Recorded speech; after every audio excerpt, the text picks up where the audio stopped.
So meditation is, so in Pali and Sanskrit, that's where it originated. In India, it's the Sanskrit Pali word for, in terms of what we call meditation, is called, it's bhavana. So the way that there is no term meditation in what I've come to learn in where it originated from.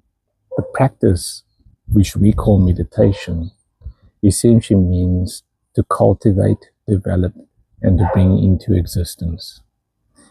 And it's meditation is so much more than just sitting, closing your eyes, maybe following your breath.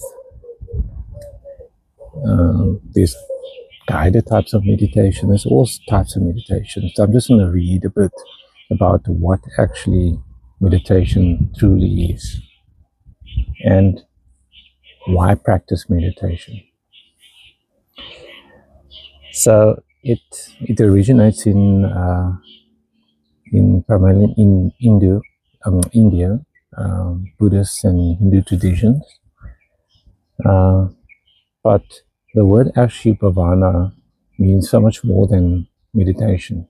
And I've also come to understand that language doesn't really capture the true essence of what those spiritual practices were actually meant for, or what was discovered, and you can even call it technology. Some words in its original form, the true meaning of that and the true intention of that sometimes gets lost over time through translation. And I imagine this happens with most things. It's like the broken telephone story. There's this little game that comes to mind. You put 10 people in a line, or in a seat, maybe a bit spaced apart. The one whispers one word or a sentence into the person next to their ear, and then they have to then transfer that or transmit that down the line. So it goes from one person to the next person, to the next person, to the next person, to the next person. And when it gets to the last person, it's changed. It's really changed from where it originated from. So I just want to reflect on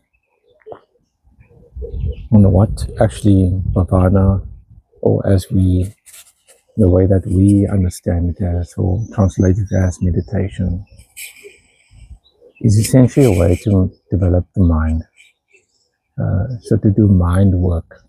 And it is one thing that we don't do as human beings. We've always focused on the external, our bodies. We are really a superficial bunch. And by no means I'm immune to it. I mean, there's probably superficial aspects that I'm still working through, but I'm consciously aware of that now and working on that through various meditative practices. But I just want to read what it says here. So bhavana really goes far beyond passive meditation. It represents active mental development when one intentionally cultivates positive traits. So there's this word that I've used in various posts that are online, and that's called metta, or metta bhavana, which is loving kindness. So it's a word that I'm going to use a lot in the future about the practice of loving kindness and how to be a better human being. The practice of meditation is also about cleansing the mind of distractions and progressively growing wisdom. So we use the mind to accumulate knowledge. Nothing wrong with that. The accumulation of knowledge helps us to function in society. It helps us to help others. Just as an example, if I didn't have the knowledge of how to drive a car, I wouldn't be able to get here. If I didn't have the knowledge of how to cook, I wouldn't be able to feed or to cook for someone and to feed them. So knowledge is very important in order for us to function. But wisdom is so much different. Wisdom requires a great deal of introspection. And for us to go deeper into our minds is what meditation really does. It helps us to cultivate a bit of wisdom. Now, there's a part of me as I'm going into this Vipassana, which is a type of meditation. It's an anxious part of me is when I observe the what is called noble silence, and I'll explain to you shortly what noble silence means. When I observe noble silence, how will my mind react to that? Because our minds are accustomed to things. As a child, our minds start to develop through various influences and conditionings, and it becomes accustomed to that. And now we're forcing it into a state for its own good, and that state may not be to its liking. So I don't know how my mind will react to it, but you'll see when I prepare the video after this, because this is before I'm going into Vipassana. Then there's also the second part of bhavana or meditation is the manifestation of bringing into being. So it's derived from the root word bhu, which means to be or to become. Bhavana refers to the process of causing something to develop. It acts as a bridge between your current state and a future achievement, much like a farmer preparing the soil and nurturing a seed to grow over time.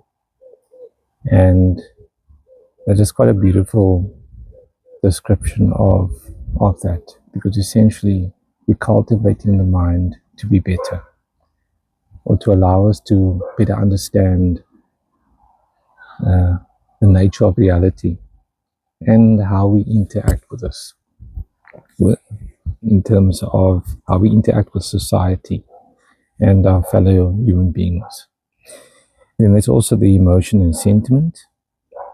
So in modern day everyday language, it's often spelled bhavana. So in Hindi it's spelled bhavana. Translates directly to emotion, feeling, or sentiment, develops a deep state of feeling, mood, or imagination.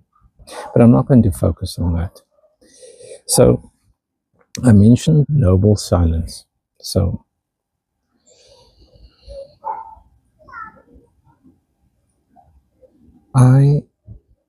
after embracing or first trying meditation, when I returned back to South Africa, I decided to commit to the practice of meditation. So I tried meditation even while I was in Thailand, and then I returned to South Africa. I went back to the center, and what a friendly bunch! It's a fantastic and peaceful place.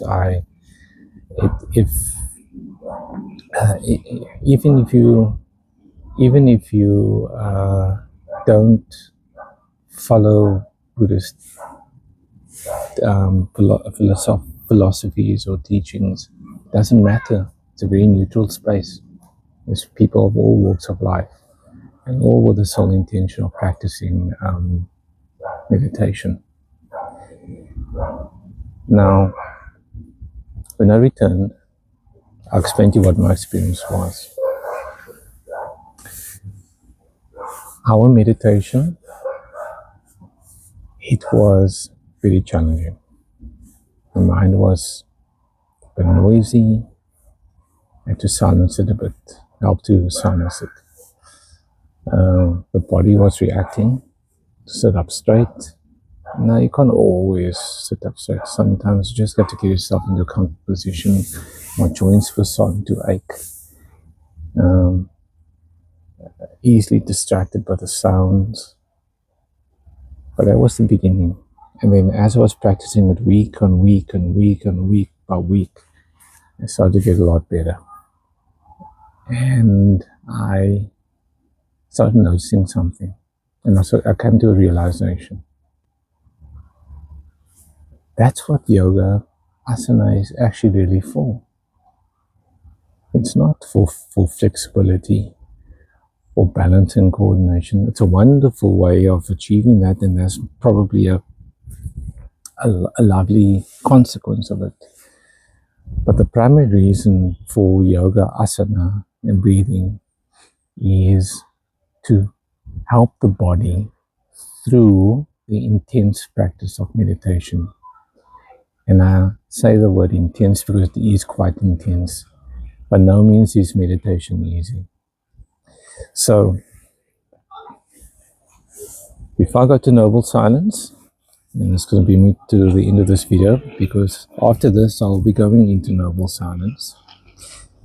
So, yoga, as we know today, is essentially based on Patanjali's 8 limbs of yoga. And I think I discussed this in maybe other videos, or it was in a group discussion. So it's called the Yoga Sutras of Patanjali, and it discusses the eightfold path, or the 8 limbs of yoga. And essentially what it consists of is yama, which is ethical constraints. So it's the practice of non-violence, truthfulness, not stealing, moderation, or the right use of energy, non-attachment, non-greed. All wonderful and all great, and a great ethical practice. And I think it's something that everybody, all human beings, should aim towards. But let me move on. There's niyamas, which is personal observations, that is cleanliness or purity. And so one thing I noticed about temples in the East, all spotless clean. Even the meditation center that I go to at home, close to home, it's immaculate. You walk in, take your shoes off, it's clean. Your personal observation of contentment, practicing discipline, and even a level of austerity, self-study and reflection, and then also surrendering to what you've learned. Now, let me get to number 3. No, this is not, I wouldn't say this is steps. It's a limb of it's branches of a tree. And also I liken it to maybe an onion. You can actually peel away the layers. So whatever resonates with you, you can focus on it, and slowly you get to the core. Asana, which is what we're all familiar with. So those are all postural yoga, all the poses that we're all familiar with. Pranayama, which is breath control. So that's all the breathing techniques. I bought a book. I haven't read it yet, but that's something that I want to focus on in the coming months. Pratyahara, which is sense withdrawal. So that's the practice of drawing one's attention inward consciously, detaching from external distractions and sensory inputs. And this is also where Vipassana becomes very important, because essentially that's what you're doing. Dharana, which is concentration, that's the act of focusing the mind entirely on a single object, thought, or point of focus. And that is essentially what I'll be doing in the next over the next few days. Dhyana, which is, as we know it as meditation, or the practice of the state of uninterrupted, effortless concentration, where the mind is quiet and completely absorbed on the object of focus. So that's all part of the Vipassana practice. You know, somebody's playing a song here behind me. And then the last limb or branch is Samadhi, which is enlightenment. And this represents the state of pure bliss, total realization, and interconnectedness with the universe. Now, when I first learned of this at the Yoga Academy, I thought, no, that's not for me. I will only focus on asana and pranayama. I'll never focus on the others. And how wrong was I? Because it was a slow journey of going deeper and deeper and deeper into myself. A slow journey over time. From asana and pranayama to reading and listening to talks about the philosophical aspects related to the practice of yoga. So if you haven't come to this conclusion yet, let me explain it. So yoga actually incorporates all 8 limbs, as I've explained. So yoga includes the ethical constraints. True yoga is personal observation. True yoga incorporates the physical postures and the breath control. It helps you during a deep bhavana practice like Vipassana. Sense control forms part of the practice of Vipassana. Concentration, the act of sitting in deep concentration, or as we call meditation. And then enlightenment is supposed to be a result of that practice. Now, it's a topic for another day, because that's not something easy to achieve. I can be doing 10,000 Vipassanas. I can practice meditation until it comes into my ears. Without the right intent, enlightenment will never be achieved. And that's where a choice had to be made in my mind. If this is the route that I'm going down, what does that look like? So, this brings me to the point of all of this. How does this translate into... It's getting cold. How does all of this translate into practical daily life? And that's what I spent a great deal of time thinking about, pondering, to better understand myself, to better understand the nature of reality. What is true ethical practice? How should I be engaging my fellow human being? And how can I be a better person? A better person for others, and a better person to myself. And that's where the concept of loving kindness comes in, or metta bhavana, because it teaches you how to be a better person. And we're not perfect. Human beings are naturally flawed. These things, if we embark on it, we embark on it with the right intent and be true to ourselves throughout this journey. So, what is noble silence?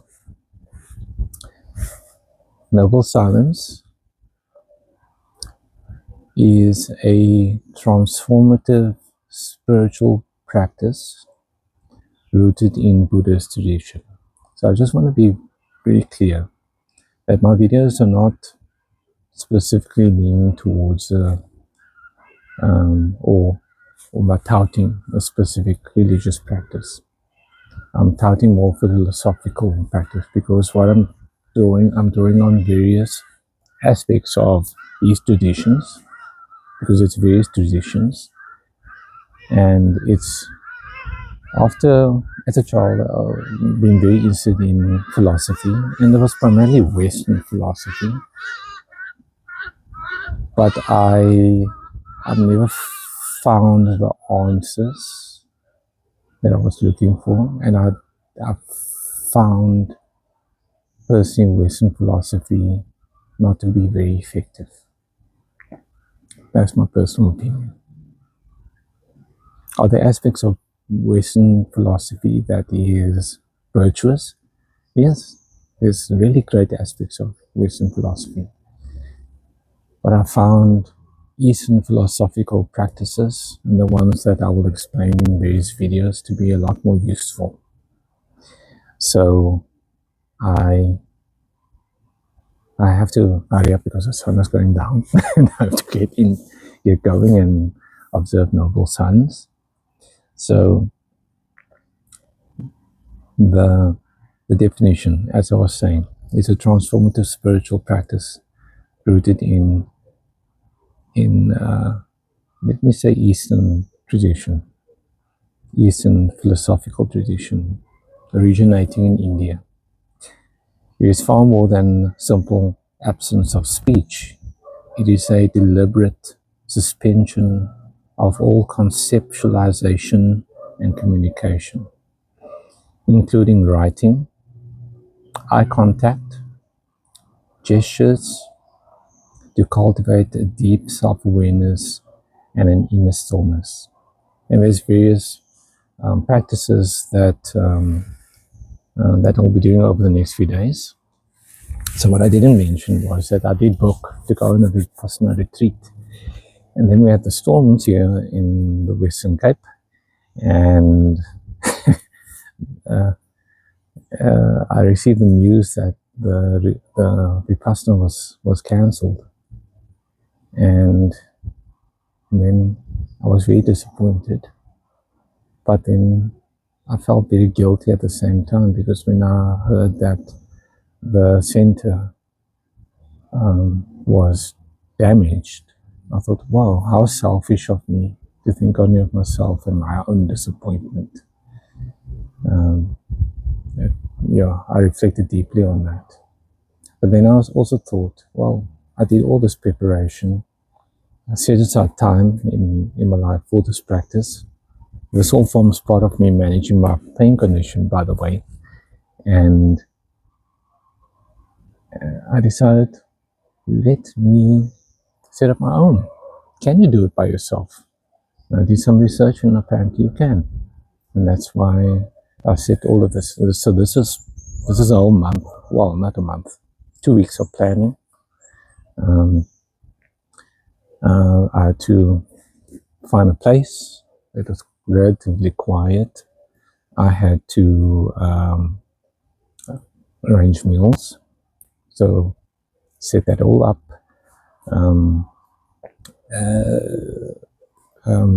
Obviously, everything to sustain myself, because for the next few days, as is in Vipassana, you essentially are just you in your own mind. Even though in a Vipassana, at a Vipassana center, you will be approaching or you will be with others, but you can't interact. Not even eye contact or gestures or anything of that nature. Nothing verbal, no touching, nothing. So I think even doing it alone requires even a greater deal of discipline because you don't have anybody watching you. You're your own moderator or moderator is probably not the correct word, but you have to essentially discipline yourself. So it requires even a greater deal of discipline. Doesn't mean that I'm anything special. No, it just means that I want to do it. And it's something that I need to do, decided to do. So over the next few days, essentially I will be a hermit. I will be spending the time waking up early in the morning, doing a bit of light yoga, yoga asana, not yoga asana. Everything I'm doing is actually a yogic practice. And then I'll be doing meditation and having meals, as is what is the practice. In Vipassana, you have to restrict any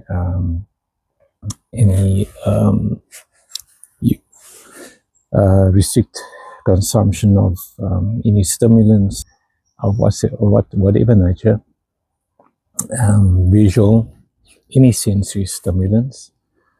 You have to. There's no anything pleasurable is actually removed, and so essentially it will be waking up, asana, maybe some breathing, pranayama, meditation, and I calculate I'll be meditating on and off. It's little slots of meditation over the next few days per day. I'll be doing 1 hour slots of meditation, breaks in between, and completely indoors and not being out and interacting with anyone. And then in about when it's done, then I'll be slowly returning back to society. So this brings me to the end of this video. I will be going into or observing noble silence pretty soon. And the next video I will touch on, maybe it will be in parts of what the experience was like, and then I will maybe have a bit of a longer dialogue. I don't know how what I will experience in the coming days or the days after I've returned or completed Vipassana. It may be a while before I decide to maybe record another video. I don't know what it will be like at the end of this period. But yeah, this brings me to the end of this video. It's been a wonderful moment that I've had here by myself, talking to a camera, sharing some personal bits about myself. But there's still so much to say, and I've got so much to share. And hopefully in time, I will record some dialogues or even interview people that are open to sharing some of the experiences of themselves and their struggles in life. And hoping to make some more content and seeing where this practice leads me.